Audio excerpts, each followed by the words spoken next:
Let's assume that you're a salesman or a closer, and that you're trying to sell your product to a big audience, or to a small group of people, or even to a single person.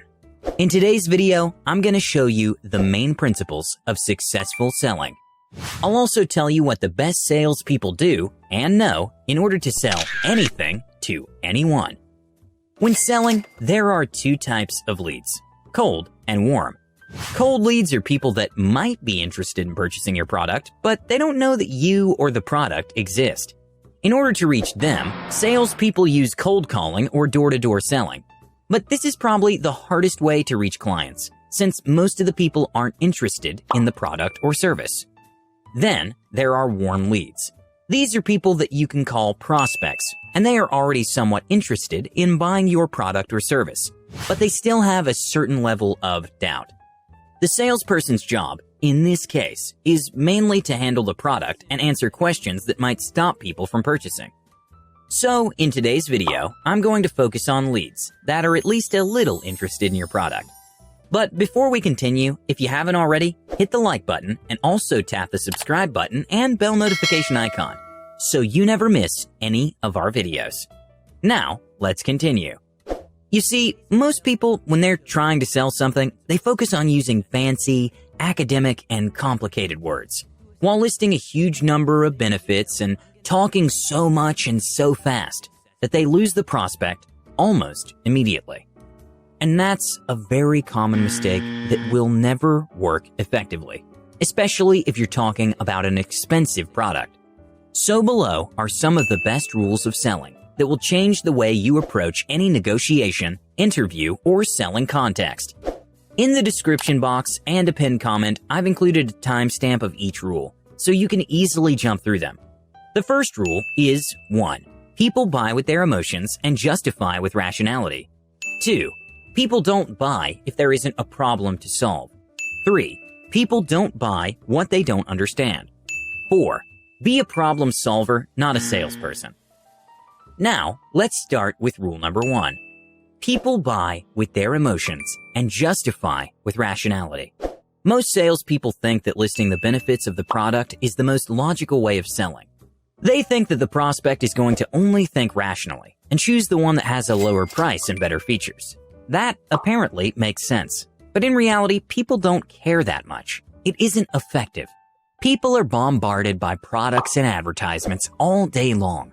On social media, on TV, on the radio, on Spotify, literally everywhere.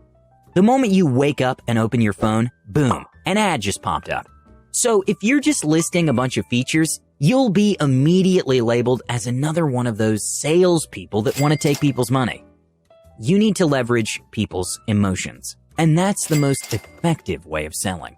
The more you can make the prospect think about things that they're emotionally linked to, the better you'll sell. So let's imagine you're the head of marketing at Coca-Cola. You have a huge budget that you can use for the next marketing campaign. Maybe you want to prepare an ad for TV, and you have two options.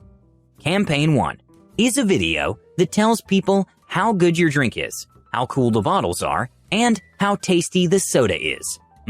Yummy. Campaign 2 is a video that shows people drinking your soda, sharing laughter, and having a good time. So now, I have a question for you. What's the difference between the two? And which one would you personally choose? Let us know in the comments down below. You see, the difference between the two is that the first campaign focuses on the features of the drink, while the second campaign doesn't even touch on the quote-unquote features or how good it is part, because it focuses on associating the drink with an emotional feeling, a good time.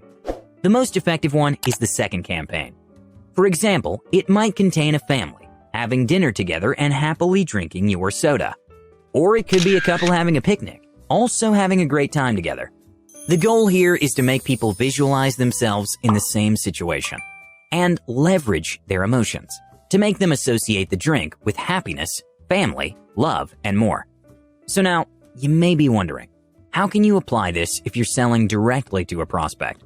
In a very similar way, you can make them visualize or imagine a certain situation. For example, if you're selling an investment like real estate to a family man, you might tell him how this could change his life.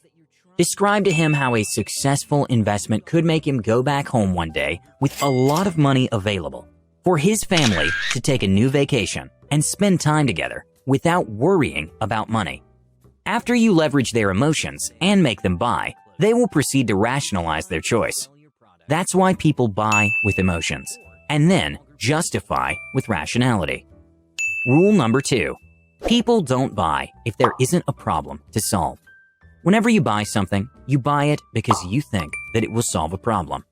That's why products that are less essential have a lower demand, especially when there's a crisis in the world. So if there's a big problem, people will be willing to purchase the product that will solve that problem. A great example is the face masks case. You see, before the COVID-19 pandemic, not so many people needed it. But as soon as the pandemic started, the demand for face masks grew exponentially. So, when selling a product, and especially when selling an expensive product, you have to present and prove how it can solve the problem of the prospects. The better you can describe their problem and make relatable to them, the more understood they will feel, and also the more likely they are to buy your solution. But here's the thing, not everyone has the same problem. So this begs the question, how can you describe the problem of every single person you'll talk to? You can't unless you literally ask them. If you're selling to an audience, you can use the power of surveys. And if you're selling to a single person, you might ask them good questions and what they expect from your product and what their problem looks like in detail. Rule number 3. People don't buy what they don't understand. No matter what the product or the price is, people will never buy something that they don't understand or that they don't think they understand. Many salespeople talk very fast, in an incomprehensible and robotic manner. Then, after a storm of words, numbers, and features, they ask people to buy and wonder why no one does. So, the prospect needs to understand what he's being sold and what the ideal outcome is with that specific product or service. Again, they need to visualize that outcome. So, it's better if you describe it to them. You can even do a little bit of storytelling. For example, of a friend of yours that had their exact same problem and solved it with a product similar to yours. Or you can even tell a story of someone that purchased a product and later realized that it was a terrible mistake because of the consequences that product had on his or her life. Then you basically put your product in such a position that it seems the only logical solution that will help them avoid negative consequences. But this doesn't mean that you have to storm your clients with features and stories. It has to be a conversation that flows nicely. It's almost like your two friends talking about their problem and how they could solve it. This is also doable with large audiences. If there's a big group of people listening to you, you can use the information that you have on them to achieve the same outcome with a presentation, a story, or even a description of their problem. Rule number 4. Be a problem solver, not a salesperson. Here's the thing. Everyone likes to buy, but no one likes being sold to. That's why you have to position yourself as a problem solver. Someone who's there to help them achieve their goals and solve their problems in business or personal life. And this too depends on what you're selling. So let's see what approach you should use for different products and services. So let's say you're trying to sell a product or service that isn't an expensive investment for the prospect. For example, something for $500 or less. You can focus less on describing the problems the product will solve or trying to create an emotional attachment. If you do this, you might sell better, but it isn't necessary. If your product or service is a big investment, however, for example, $5,000 or more, it's absolutely imperative that you use these techniques. Because this is a big purchase, and people are unsure if they should purchase or not, and your job as a salesperson is to make them feel confident that your product is the only logical solution. So, here's the summary of the 4 most important rules of selling a product, whether it's to an audience, big or small, or to a single prospect, whether it's face-to-face, on a stage, or via a phone call. 1. People buy with their emotions. If you want to sell successfully, you need to leverage the emotions of whoever is listening to you by making them visualize positive outcomes and associating your product to optimism, positivity, and problem solving. 2. People don't buy unless they have a problem to solve. People don't buy useless things. Well, most of the time. You need to sell a solution to a problem that is irritating to your prospect. Then, you can position your product as the logical solution to that problem. 3. People don't buy what they don't understand. You have to explain your product and the outcomes that are expected from it. They don't need to know all the details, but they have to know what they're getting into and be confident about what your service or product does. 4. We like buying, but we hate being sold to. Position yourself as a friend, when possible, and as an expert and problem solver. As soon as it's clear that you don't care about the prospect and that you're trying to sell to him, he'll lose interest.